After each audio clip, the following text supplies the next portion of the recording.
आपस में मिलकर विचार करके सारे देश को ठीक चलाने के लिए संसद होती है, लेकिन वहां एक विरोधी पार्टी होती है और विरोध करना उसका।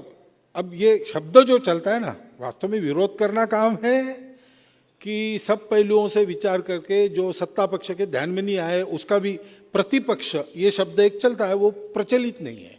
वास्तव में काम प्रतिपक्ष का है, विरोधी पक्ष का है काम।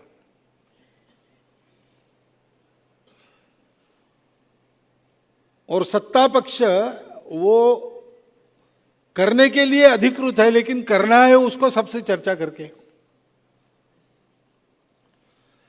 लेकिन शब्द भी ऐसे है कि जिसमें से और दिखता है कि इनकी लड़ाई ही चलती है।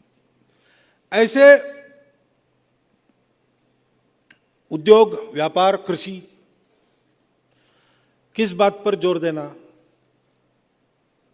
फिर एक पक्ष कहता है देखो हमारा देश कृषि प्रधान देश है, इसलिए यहां पहले कृषि का विचार करो, उद्योगों का मत करो। दूसरा कहता है कि नहीं नहीं, आज का युग उद्योगों का है, उद्योग नहीं है तो रोजगार नहीं है। पीढ़ी दर पीढ़ी बढ़ती रहेगी जमीन, अंत में कितने लोगों को पोसेगी? उद्योग चाहिए, कृषि बाद में। और फिर लोग कहते हैं कि अरे उद्योग, कृषि ये सब व्यापार पर निर्भर है, व्यापार चाहिए। व्यापार भिन्न है, कृषि भिन्न है, उद्योग भिन्न है, इसका एक दूसरे से संबंध नहीं। और इसलिए एक को बड़ा करना है तो बाकी दो को छोटा रखना पड़ेगा।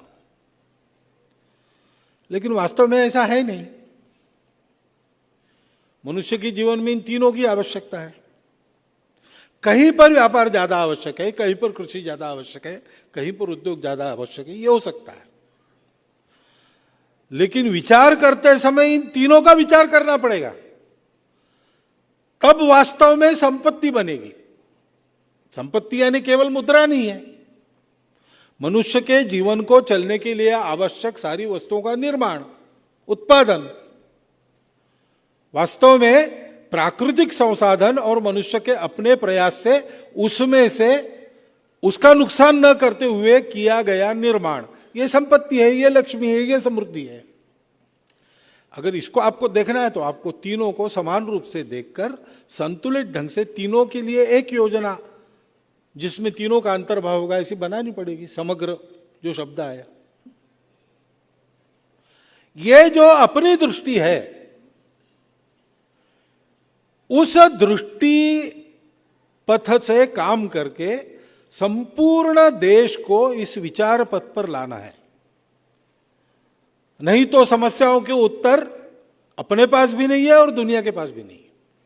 उन समस्याओं से जूझते जूझते और दुनिया इतनी सशंकित हो गई है कि लोग विनाश की, जीवन के विनाश की भाषा कर रहे हैं।